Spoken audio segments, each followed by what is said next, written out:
Allovue has a core platform that we call Balance. All of our products are designed to empower K-12 educators to strategically and equitably allocate resources for students. And the products were inspired by my former experience as a middle school teacher in Baltimore City. I saw that there was a huge disparity in how resources were budgeted and allocated from one school to another. And I wanted to help provide tools and training to the administrators that have to make these very high stakes resource decisions every day. I'll give you a little bit of background on the company. We are about 4 years old. We are a year post Series A. We raised a $5 million Series A round in the winter of 2015 into 2016. And we have been growing about 300% a year. And we are focused right now on sales and revenue growth and sharing our products with school districts all over the country.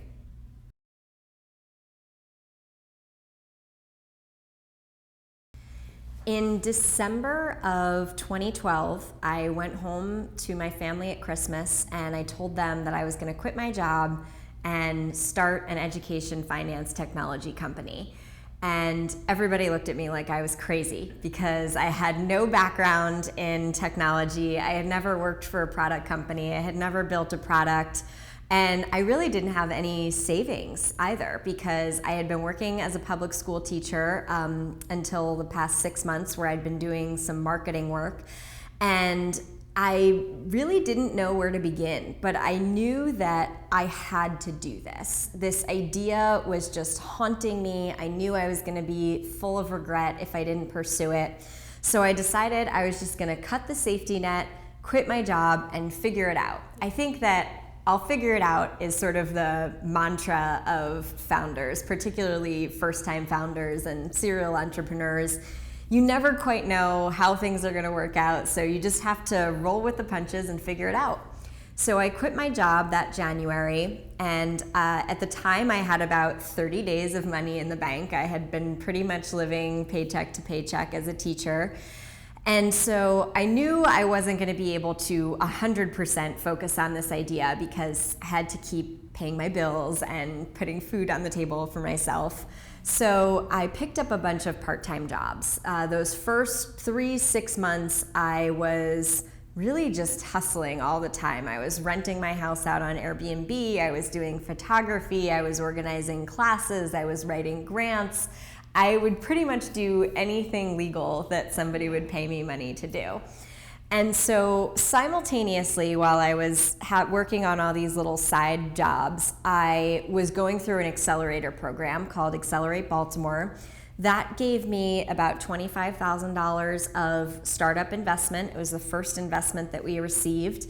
And I was going through this program with a cohort of other early stage companies, learning about what it meant to craft a pitch and build a prototype.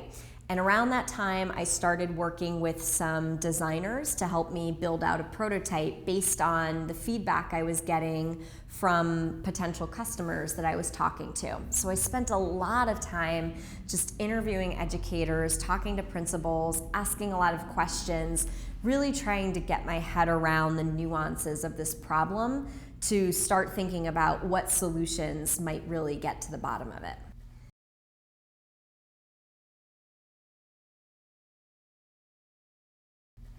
In the initial stages of a startup, it can be a real challenge to get highly talented people to work with you, particularly because you often don't have a lot of money or other resources at your disposal to entice them to work with you. And even offering equity at that point doesn't really mean anything because the company has no value yet.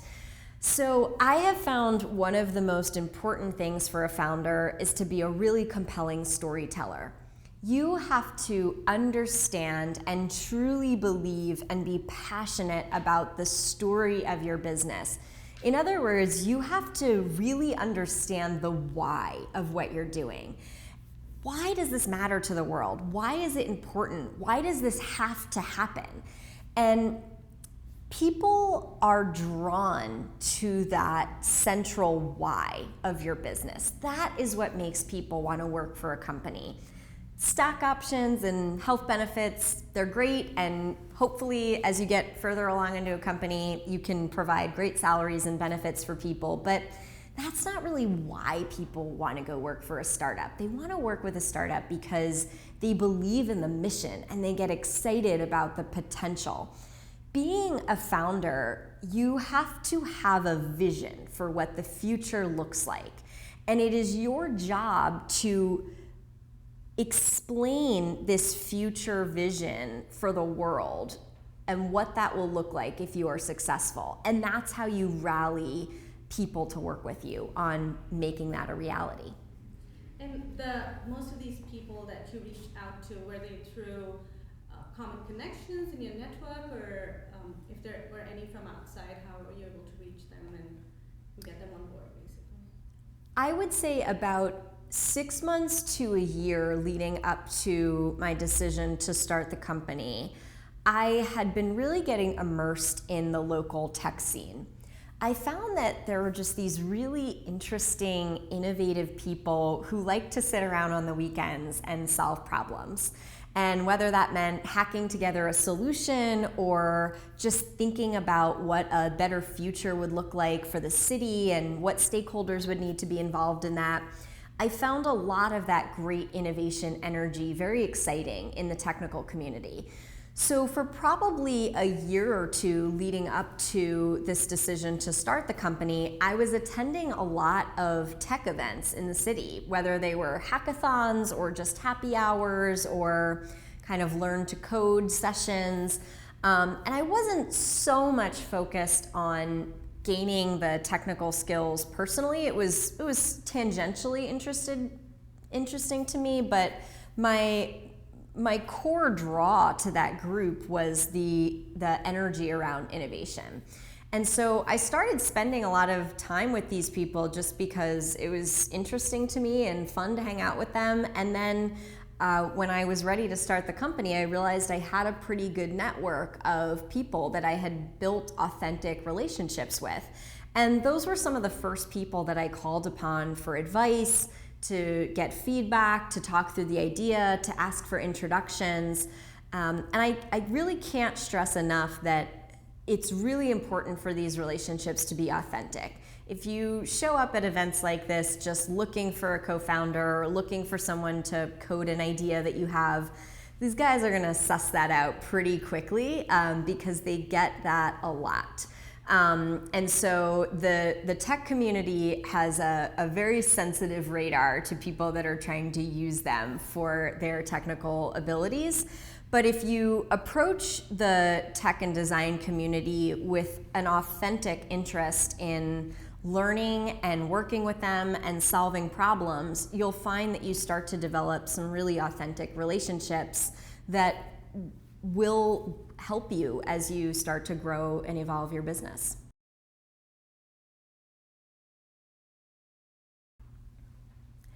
A lot of people, when they hear that you are starting a tech company, they think that the first thing you need to do is go out and start writing code.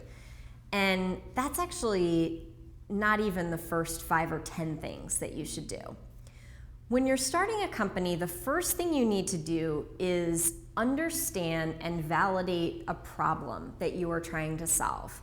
So we did not write a line of code until we were probably 6 or 7 months into this venture. And if you consider some of the research I did even before starting the company, probably over a year was just spent understanding the nuances and complexities of the problem and talking to people who had those pain points and had those problems, and really understanding from a very holistic point of view what's really the issue here. And I say that you have to take all of these steps before you ever start writing code because in a way, building the application is the easy part. It's knowing what to build that's the hard part. And so you should spend a lot more time figuring out what is really at the root of this problem and what's the best way to approach it with a solution. And are there other ways that you can test that out and prove out that idea before you go through the expense and the commitment of building software? Because building software is expensive and time consuming, whether you're doing it yourself or whether you're hiring consultants or having a co-founder or team do it. It's expensive and it's time consuming. So in any way that you can prove out your idea, maybe it's a Word document, maybe it's a picture, maybe it is an Excel template or a Google form, whatever you can do to prove out the idea and show this is something that's real, this is something that's really a problem for people, and this is the solution that they need. You're going to learn so much more doing those small tests of change than if you start by trying to build an app. That's never the first step. So once you've taken those other steps, you'll find that you have a much more cohesive vision for what the solution is. And when you get to that point, again, you're going to find that people are a lot more excited about working with you because you have a very clear vision about what needs to be built and how it's going to address this problem, which you now really understand. And you've hopefully also developed a group of people who are begging you to build this thing to solve their problem. You have your first pilot customers lined up because you've gone through this exercise of understanding what their challenges are and talking through with them what a solution might look like. And so maybe at first you just put a sketch in front of them and they'll say, ooh, I really like that, but I don't need this. I would never need this kind of function in my job. And it's so much easier to make those changes on a piece of notebook paper or even just a Word document or Microsoft Paint, whatever is the easiest thing for you to do. The easiest thing that you can make quick changes to, that's where you want to start. And then finally, you're going to have a really clear-cut idea of what you need to build. And then you can hire the technical talent to come in and execute on that plan. And this is even before you built out an MVP or anything, you did a lot. Yeah, I mean, our MVP was basically pictures. I raised a seed round of capital on wireframes, because I knew that this was going to take a lot of time and money and talent to build. And I knew that I was going to need capital to build it the way it should be built. And because we had done so many months of research and development, we knew exactly what we needed to build to be successful on the product side. But we also knew it wasn't going to be easy. So our prototype was a series of wireframes, and we would put it in front of customers and we would put it in front of investors, and we would say, here's the problem, this is the solution, we need the capital to build it and make it a reality.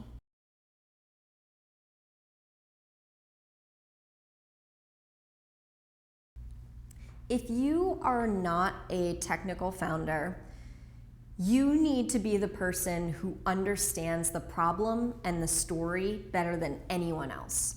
You have to be the authority on what the vision is for the product and for the company as a whole.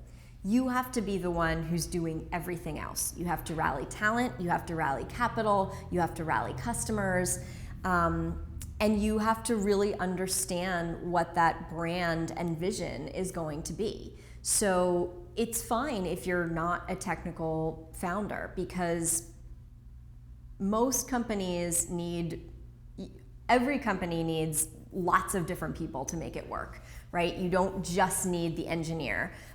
In most cases, the person who's the best engineer on the team is not the best storyteller. They're not the best person to go raise capital or sell to customers. You need both of those people. So I would say just be really honest with yourself about what your strengths are and what you're bringing to the table, and have a really clear vision for how that's going to play out.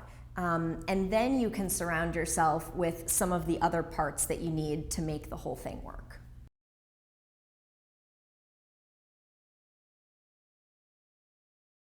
I definitely thought about trying to find a co-founder. In fact, I looked for one for many months, but it's not that easy. I mean, it's kind of like a marriage in a way. It's a very, very close, intimate, legal, financial relationship. So if you don't really find the perfect person, it's not going to work. And I had heard a number of horror stories of people who rushed to find a co-founder for the sake of having a co-founder. And I understand that because I was really encouraged by a lot of investors in particular who some flat out told me, I will not invest in a single founder. That's a real thing. And you have to figure out if that is going to be a significant block for you. I decided that I would rather go slower, find the people that I really needed to have on the team, whether they were co-founders or other team members, and find the investors that believed in me as a founder, that believed in the idea, that believed in the vision. And that takes a little bit more time. But in the long run, I think it was better for us because I know that the team we have today is the right one, and we're really like a family. I mean, we're very close-knit, particularly some of the people that have been with me the longest. And my executive team, I mean, I really consider those people my co-founders, even though they came on at various stages of the company. But in the end, if you have a person that you came up with this idea with and you think you work great together and you want to do this together, that's great. But I would not distract yourself with being obsessed with finding a co-founder just for the sake of having one. There is plenty of data that says that you are less likely to succeed as a single founder, but there's also nothing saying that you can't succeed as a single founder. So don't become so obsessed with that it distracts you from the core of the business. Focus on the vision, focus on the mission, focus on solving problems for people. And if the right person comes along and you want them to be a co-founder, great. But if not, just keep going. Don't let that stop your whole operation because it's not a necessity. It's great to have a partner, but if it's not the right person, it's going to cause more problems than it solves.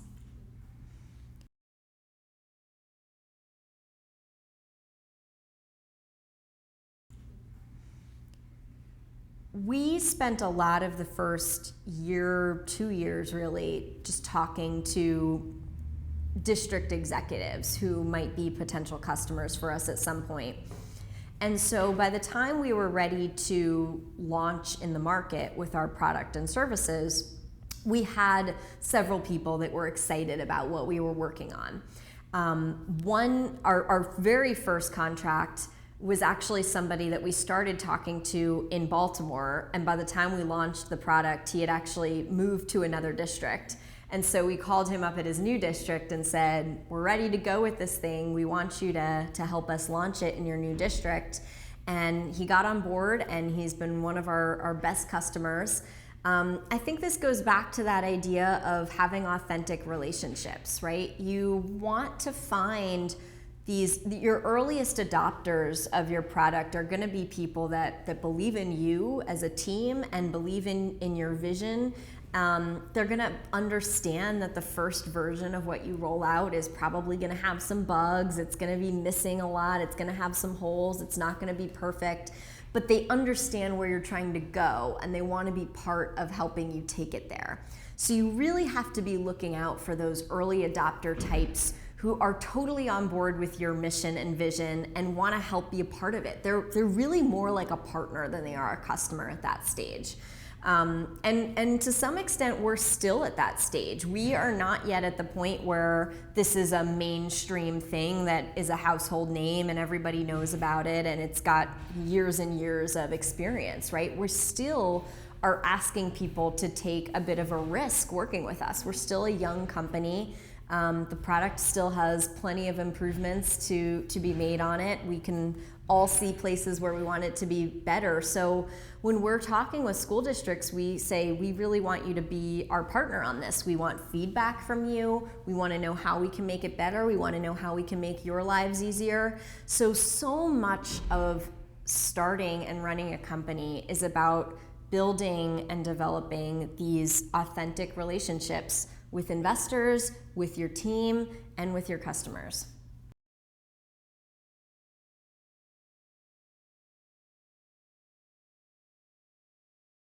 Well, we decided that EdTech was not fully accurate for what we're trying to do, because most people associate EdTech with learning technology, which for the most part is accurate, right? They're thinking of things that teachers are using in the classroom or students are using to learn at home.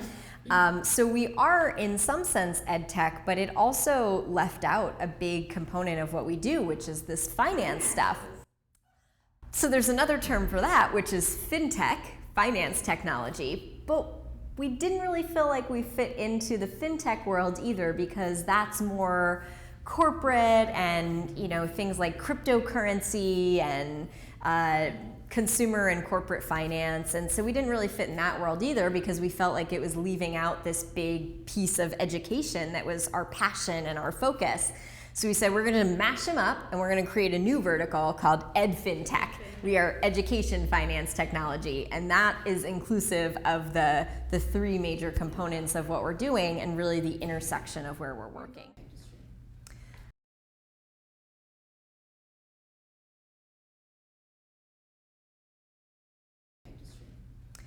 I think that anybody, male or female, should respond to praise and awards and titles in a way that feels real to them and true to themselves. If you are super proud of yourself and you want to tell it on the mountaintop, then you should do that. But if that doesn't feel good to you, if it doesn't feel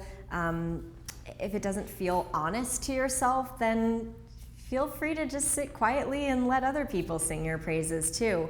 I think so much of business in general, I'm going to use this word for probably the third or fourth time, is about being authentic to yourself and to others, right? I've talked a lot about building authentic relationships with others, but you really have to be true to yourself too.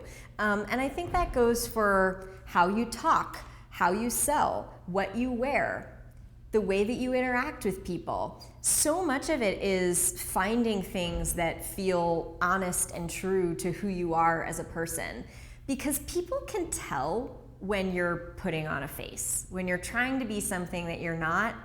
Everyone can tell. You look uncomfortable, you probably feel uncomfortable, it just doesn't fit, and it makes people in turn feel a little bit off-put or uncomfortable. I have found that whether it's recruiting or selling or raising capital, I have the most success when I am most like myself. When I am not trying to be anything or sound like anyone else, when I'm just dressing and acting and talking like Jess Gartner. And that's not going to work for this person, that person, or the other one. You have to figure out who that is to you. If you like wearing some certain style, then you should keep wearing that certain style. And if people don't like it, then don't work with them. So I really believe that in order for you to be successful, and really this is not just business, I think this is in any aspect of your life, you have to do what's true to you. And that is where your real self is going to shine through, and people want to be around that. People can appreciate that you are not trying to be anything that you're not. And people see that and recognize that, and I think they're drawn to it.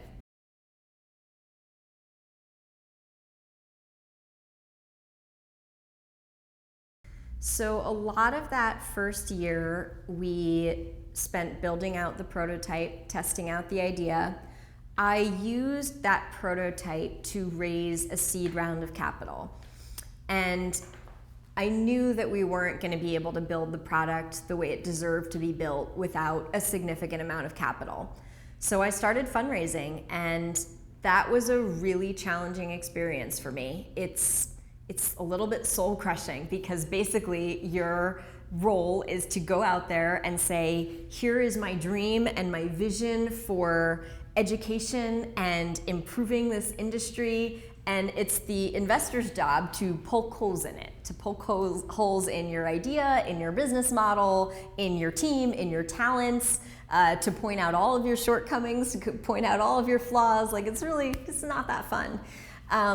But you get smarter as you go through it, and you learn more as you go through it. And a lot of times they would point out holes, and I would sit back and say, you're right, I do need to figure that out. I don't have a plan for that yet.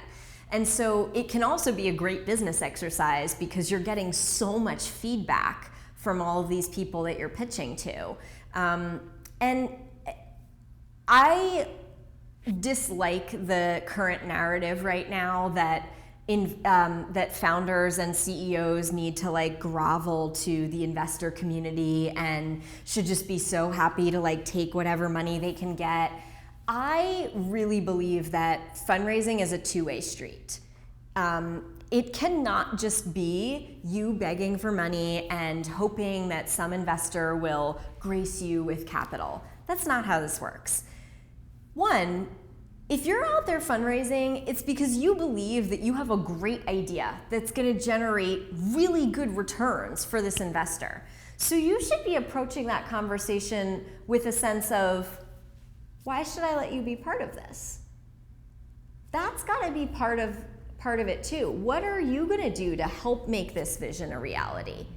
Because if you're going to be an investor of this company, you're part of it. You're part of the team. We're in this together, and we're going to be partners and work together. So how are you going to help? And if you are not mission and vision aligned with that investor, you should walk away. It doesn't matter if they're ready to write you a check on the spot. If you don't feel like this is a person that shares your mission and vision and values for the company, you should walk away.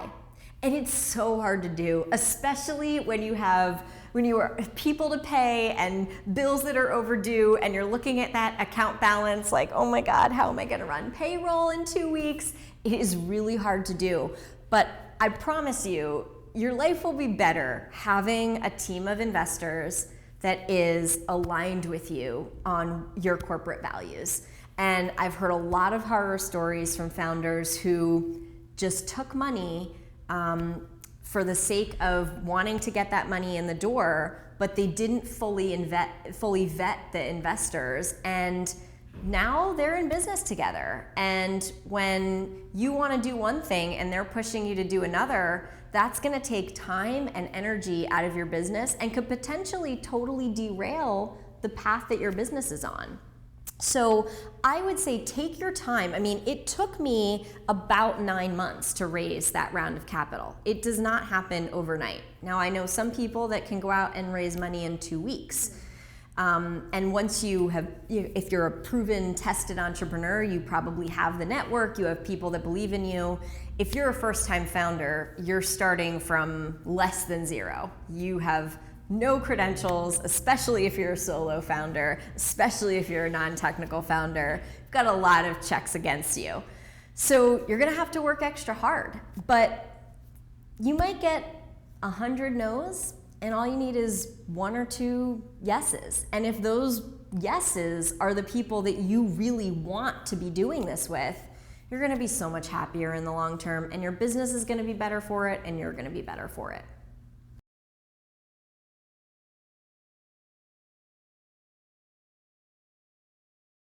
There's a couple of different factors that can accelerate fundraising. One is that nobody likes to be first, so it's really hard to get your first initial money into a round. I think basic human psychology, you like to kind of look around and see what other people are doing, and the investors in a city, town, industry all talk to each other. So if they see, oh yeah, I'm putting money into that, then other people start saying, maybe I should put money into that too. So you get a little bit of a momentum effect where when a couple of high profile investors decide, I'm gonna bet on that, then it's like gambling, right? If somebody has a winning ticket, you're thinking, I wanna be a part of that too. So that's part of it. The other part of it is that when I started out, a lot of my angel investors were investing much smaller amounts of money. I mean, even $5,000, $10,000. It's really hard to raise close to $1 million, $5,000 and $10,000 at a time. And then as we started to get some more connections in the industry, as we started to get a little bit more traction on the product side and with customers, we started to attract investors that could write bigger checks. So it becomes a little easier to fill up that round when you have people writing $100,000 or $200,000 checks. And so that's how you're able to fill up that round much faster once you get some of that initial momentum going.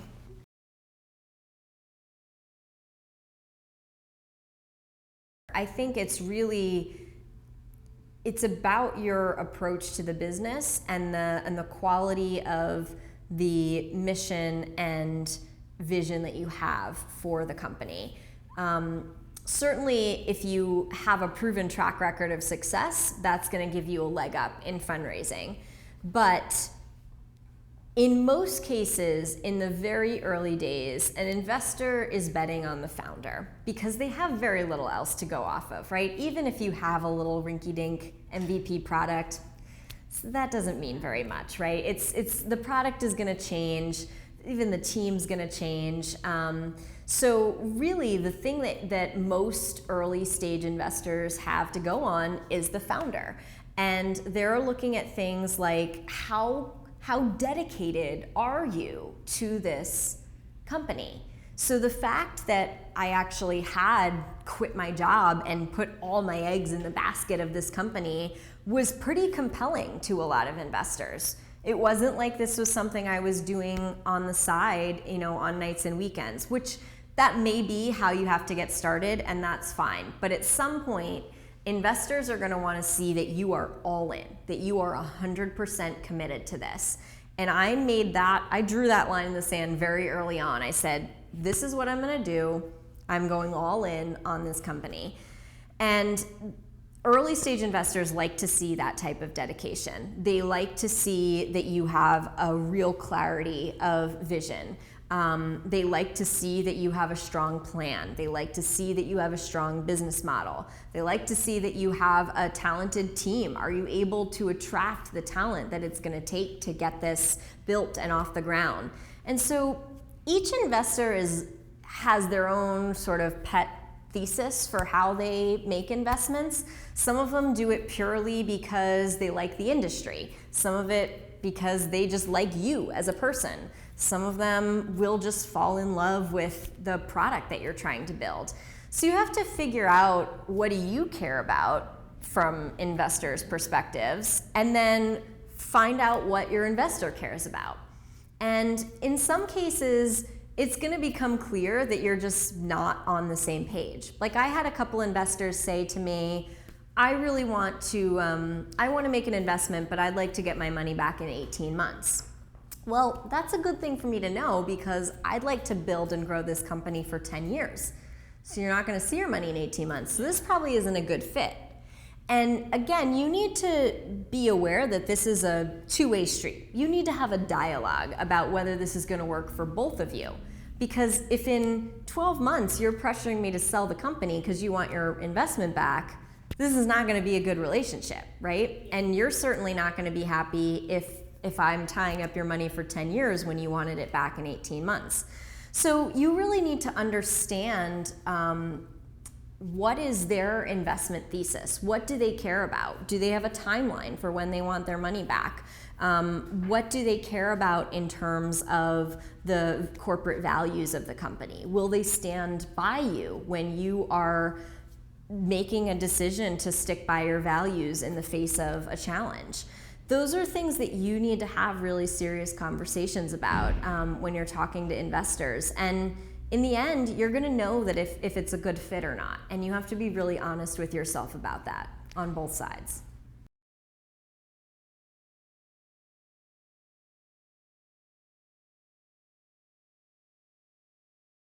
I think that unconscious bias is absolutely a reality in investment. And I think part of it is because people like to see themselves in the person that they're investing in. And that can be really hard if you're looking at a 25-year-old woman and you're a 55-year-old male, right? You're probably not going to see a younger version of you in that person. It's a lot easier to see a younger version of you in a 25-year-old guy. So that's a real thing. Now here's the difference. Some investors acknowledge that and make a very concerted effort to acknowledge that and not make it an issue in the process. There are other investors that either are not recognizing that in themselves, and maybe it becomes a huge issue in the investment process.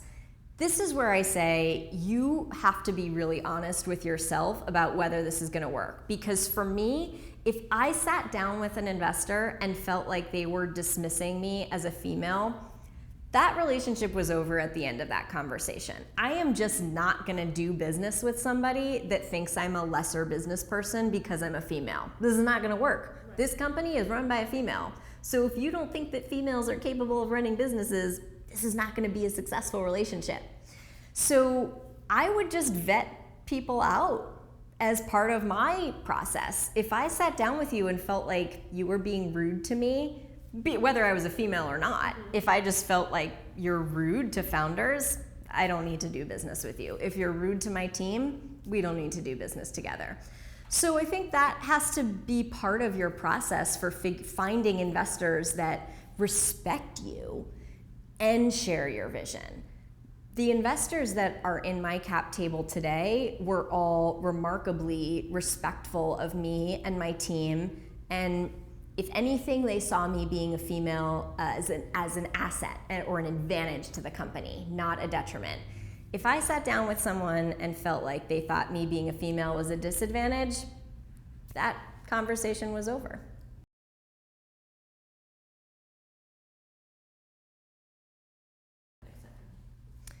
As the company goes through different stages, you have to evolve as a founder and CEO.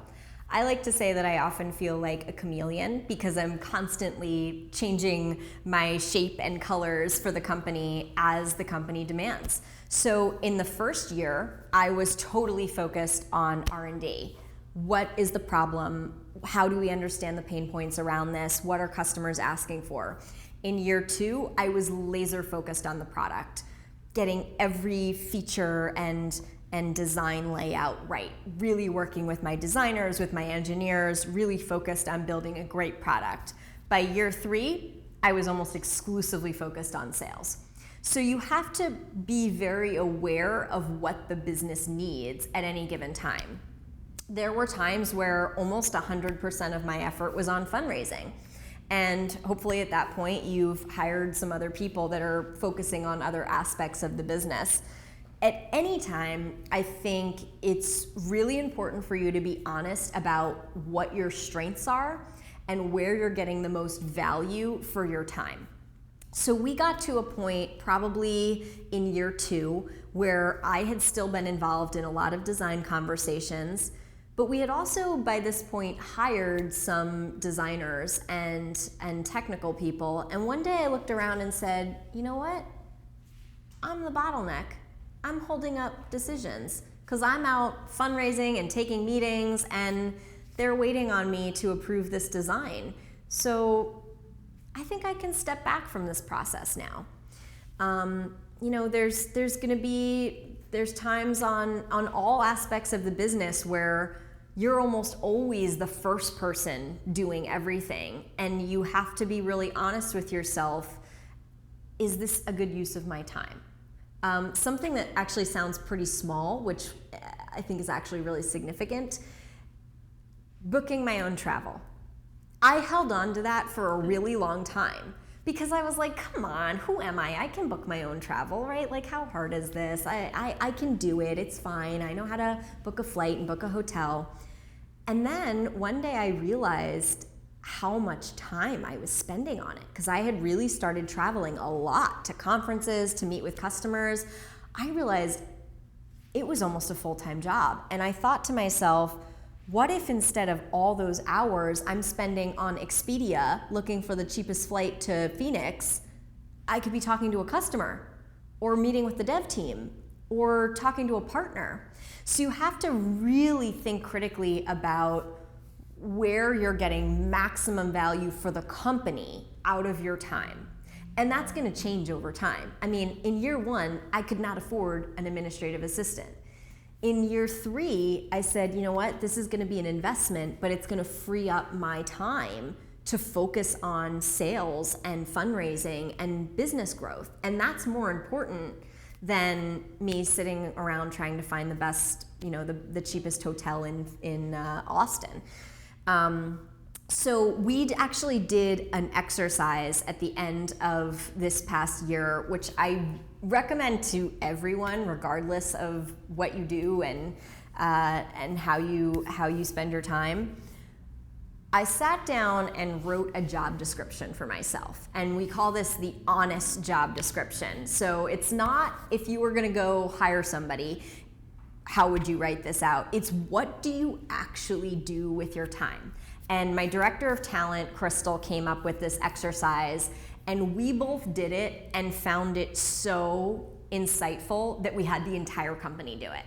So what you do is you break out all of the different responsibilities that you're spending your time on at work and how many hours you're spending on them per week, on an average week. So how many hours a week am I spending talking to customers, talking to investors, checking my email, dealing with people on our Slack channels, management meetings, like all the different things that you do.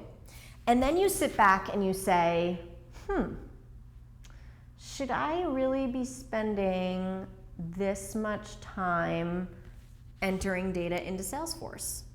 Or is there somebody else on the team? Could we have an intern do that and free up my time to have more high value conversations with customers?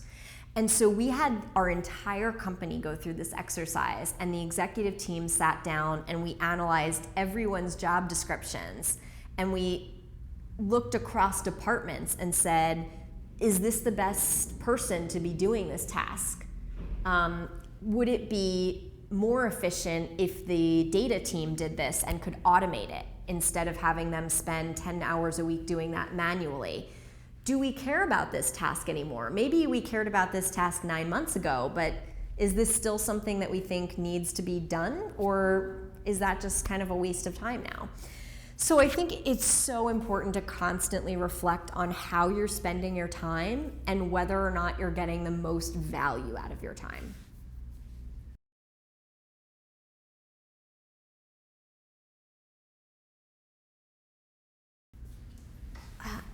I think it depends on what day you ask me. And it depends on what aspect of the business. I mean, I could never have imagined having this office and this team and putting on an annual summit at the Four Seasons. That was things in my wildest dreams. So in that case, it's bigger and better than I ever dared to hope. But then, of course, when you're trying to hit your sales numbers every month, you want everything to be moving faster and 10 times more, and it never feels like it's happening enough or fast enough. So it really depends on whether you catch me on a good day or a bad day, on a high day or a low day. Depends on how I'm feeling about the state of things. In general, I think I'm always expecting things to get easier. And it never really does. It just gets harder in different ways. And you learn to be comfortable with those high highs and low lows. You just start to expect them and get used to them, but they're never really fun, especially the low lows. It's gonna be temporary, but they're still not fun. And you just have to really practice self-care and try to get some perspective. And that's why it's kind of nice when you sit down with somebody and they say, oh, I think you're a really innovative leader. And you're thinking, oh, I was beating myself up 5 minutes ago because I had a bad phone call, and you gotta step back and look at the big picture. We see your trajectory and you seem like you're on a really good path. I think founders are always hardest on themselves. They're always hypercritical of their own development. They always want things to be bigger, better, faster, more. And so you can also always see all the holes in your own thing. So no matter how far you go, you see how much there still is ahead of you. So it makes me super uncomfortable when people say like, oh, you're successful. I'm like, no, we're not successful. We have so much more to do. There's so much more to accomplish. But then once in a while you have to check the rearview mirror and say, all right, well, this is farther than where we started.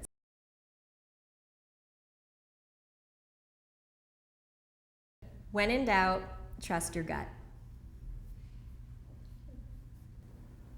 I want to build on to that, but I think that's pretty self-explanatory. That is so solid. Yeah, it's all right. It's never wrong. All right, well, thank you so much. Thank for you your guys time. so much. This was really great.